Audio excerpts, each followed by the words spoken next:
Wanda Maximoff A the Scarlet Witch, इस character को हमने एमसीयू में बहुत बार देखा है, चाहे वो इन्फिनिटी वॉर हो या फिर एज ऑफ अल्ट्रॉन हो या फिर एवेंजर्स एंड गेम। इस कैरेक्टर को पहली बार के लिए इंट्रोड्यूस किया गया था एक्समैन इशू नंबर 4 में, मार्च 1964 की बात है ये, अगर मैं मतलब कॉमिक्स बुक की बात करूँ तो। वैसे इस कैरेक्टर की introduction as a super villain हुआ, बट बाद में she joined the Avengers and फिर उसके बाद इस कैरेक्टर के ऊपर बहुत काम किया गया, बड़े पर्दे में भी इस कैरेक्टर को फिर लाया गया। तो आज हम इस वीडियो में जानने की कोशिश करेंगे स्कारलेट विच के बारे में कुछ ऐसी unknown facts. Hi guys, this is Swarn and you are watching Unicorn. यहाँ पे आपको डिफरेंट मूवीज, वेब सीरीज और एनिमे के ऊपर रिव्यूज, रिकमेंडेशंस और बहुत कुछ देखने को मिलेगा। सो देखते रहो and enjoy it. Fact number 1, Wanda की एज। वैसे ऑफिशियली देखा जाए तो ऑफिशियली कहीं पर भी क्लियरली ऐसे मेंशन नहीं किया गया है कि स्कारलेट विच या वांडा मैक्सिमोफ जो है उनकी एज क्या है, बट आप अगर कुछ सिनेमैटिक क्लूज को फॉलो करें और कुछ कैलकुलेशंस करें तो एक नतीजे तक पहुंच सकते हैं। आपको पता होगा कि वांडा और पिएत्रो यानी कि क्विकसिल्वर की पेरेंट्स की डेथ हुई थी स्टार्क इंडस्ट्री के एक वेपन से, जो जब स्कारलेट विच की उम्र जस्ट 10 साल का था। और उसके बाद 2008 के बाद जो आयरन मैन में देखा गया है कि उस टाइप के वेपन्स का जो प्रोड्यूस होना है वो बंद किया गया था। यानी कि इससे हम एक बात तो श्योर हो सकते हैं कि जब उनकी पेरेंट्स की डेथ हुई थी तो उसी साल यानी कि 2008 में ही हुआ था या फिर उसके पहले होगा, उसके आसपास में, बट उस 2008 के बाद नहीं। तो इस चीज़ को अगर ध्यान रखते हुए हम थोड़ा और आगे जाए तो फिर 2015 की एज ऑफ अल्ट्रॉन के दौरान शुड बी लाइक 17 और 18 ईयर्स ओल्ड, और 2018 के इन्फिनिटी वॉर में 21 या 22 साल की। तो यहाँ से एक एजम्पशन है मेरा कि शुड बी लाइक 21 और 22 years old in the Marvel cinematic universe. Fact number 2, Scarlet Witch the most powerful Avenger. जी हाँ, सुनने में थोड़ा वियर्ड लग सकता है but that's true. In fact she is described as the only thing the Phoenix 5 are still afraid of.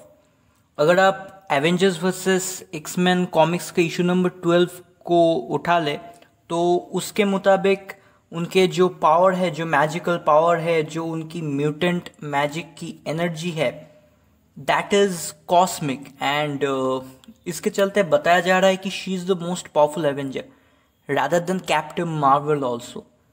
So yeah, this is a very interesting fact actually, but that's true.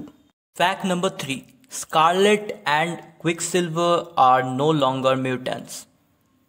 जी हाँ, Scarlet Witch and उनकी भाई Pietro, they are no longer the mutants. 2015 की uncanny Avengers नाम के एक comics release किया गया था, एक्चुअली कॉमिक बुक सीरीज। तो उसके अकॉर्डिंग देखा जाए तो वहां से पता चलता है कि magneto is their father. But सबसे जो शॉकिंग बात पता चलता है वो ये है कि दे आर नॉट म्यूटेंट्स। और एक बात का मतलब ये जो फैक्ट्स ये रिवील किया जाता है वो एज ऑफ अल्ट्रॉन मूवी के रिलीज होने के बाद किया जाता है। एज वेल एज आप अगर उस फिल्म की बात किया जाए देखें तो वांडा और पिएत्रो को मतलब एमसीयू में लाया गया था एज अ नॉर्मल पीपल, जो एक मतलब माइंड स्टोन के ऊपर एक्सपेरिमेंट करते हुए वो पावर को गेन किए थे, but they didn't have the mutant power. और वैसे भी देखा जाए तो उस टाइम के बात है तो उस टाइम में मार्वल और डिज्नी के पास एक्समैन फ्रेंचाइजी का फिल्म राइट्स भी नहीं था, तो उस हिसाब से भी वो इस चीज़ को दिखा नहीं पाए थे कि म्यूटेंट पावर है। बट वैसे इस अनकैनी एवेंजर्स, इस जो कॉमिक बुक सीरीज है, इसकी बात ले ले 2015 में इसका पब्लिश हुआ था, इसको पब्लिश किया गया था।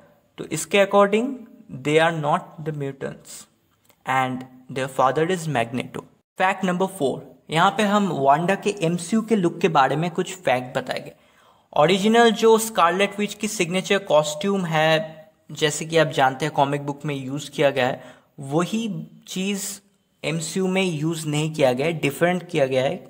वैसे डायरेक्टर, एज ऑफ अल्ट्रॉन के डायरेक्टर जॉस वेडन की माने तो उन्हें लगता है कि this is too old fashion, and इसीलिए एक्समैन एवोल्यूशन एक कार्टून सीरीज़ है जो 2000 की बनाया गया था, वहाँ से इंस्पायर्ड होके स्कारलेट विच का लुक को क्रिएट किया गया था, वहाँ से इंस्पिरेशन लेके इस लुक को दिया गया था एमसीयू में। सो this is our fact number 4।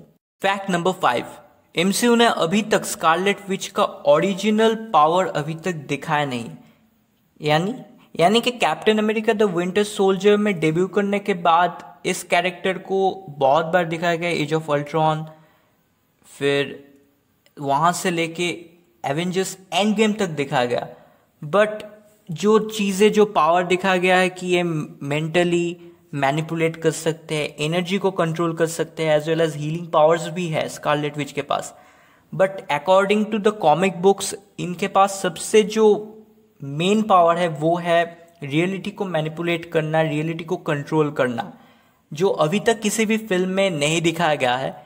And I think ये जो मेन चीज़ है वो एमसीयू में नहीं दिखाया गया है, बट वांडाविजन जो इसके बारे में आजकल बहुत चर्चा हो रहा है, तो यहाँ पे रियलिटी मैनिपुलेट करने का जो मेन इनका जो पावर है स्कारलेट विच का, ये दिखाया गया है I think so that would be interesting कि कैसे क्या करते हैं ना करते हैं।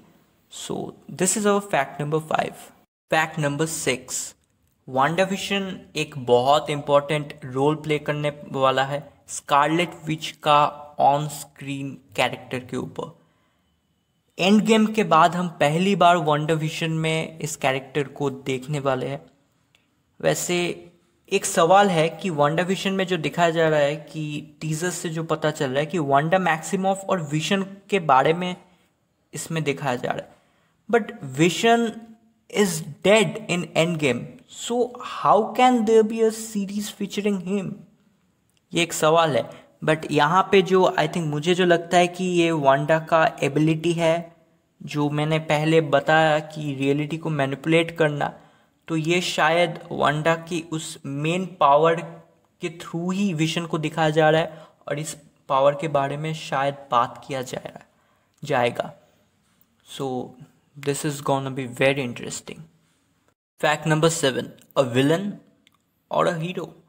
कॉमिक्स में she was the member of the brotherhood of evil mutants, उसके बाद स्कारलेट विच एवेंजर बनी, एंड फिर उन्हें हाउस ऑफ एम एक कॉमिक बुक सीरीज है, तो वहाँ पे फिर एज अ विलन दिखाया गया।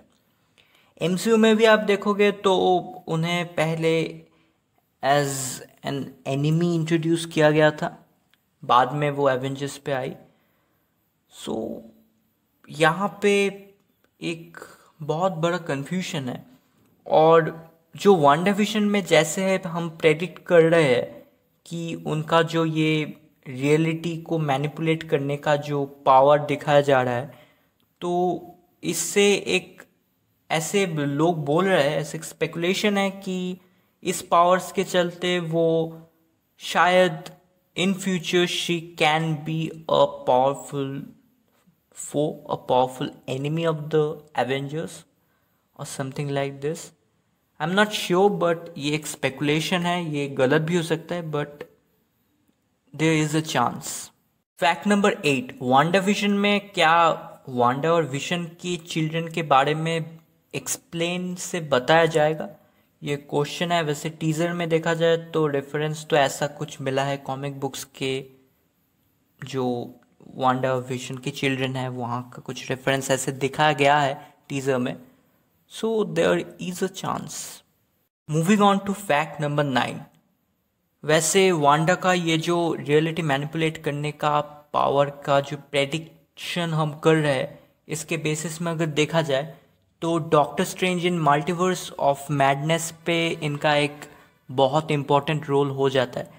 वैसे Scarlet Witch against doctor strange और फॉर डॉक्टर स्ट्रेंज दिखेगा ये तो बताना भी मुश्किल है, बट ऐसा एक चांस है कि शी में appear in the doctor strange in the multiverse of madness. Let's see what happens. So that's it for today guys. If you like the video please give a thumbs up. Comment करके बताओ कैसा लगा video और WandaVision के लिए excited हो या नहीं. एंड चैनल को ज़रूर सब्सक्राइब कर दो जिससे मुझे भी मोटिवेशन मिलता रहे. मैं इन फ्यूचर और भी अच्छे अच्छे वीडियोस बेहतरीन टॉपिक्स के ऊपर लाते रहूँगा. सो प्लीज़ गाइज सब्सक्राइब कर दो. तो आज के लिए इतना, मिलते हैं अगले वीडियो में. Bye bye, piece.